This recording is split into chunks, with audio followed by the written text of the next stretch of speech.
அட பேமெண்ட் விஷயத்தில் இப்படி கூட சில கிளைண்ட்ஸ் இருக்க தான் செய்கிறாங்க.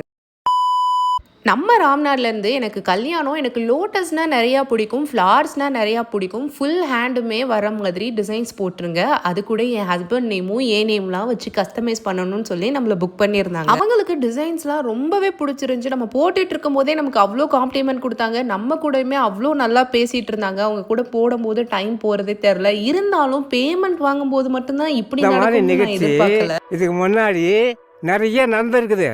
ஆனால் இதுதான் ஒர்க் முடிச்சுட்டு ஃபுல் பேமெண்ட்டே கொடுப்பாங்கன்னு பார்த்தா புக் பண்ணும் போதே எல்லா அமௌண்ட்டையும் போட்டுட்டாங்க. அதுவும் 6 மாதத்துக்கு முன்னாடி. வேற யாரும் இல்லை, நம்ம ஜெசி. கல்யாணத்துக்கும் கண்டிப்பாக வந்தாகணும்னு ஒரே அன்பு கட்டளை. போகாமல் இருக்க முடியுமா? கல்யாணத்தை அட்டன் பண்ணிட்டு நம்மளோட விஷஸை சொல்லிட்டு அதுக்கப்புறம் தான் மெயின் மேட்டரே.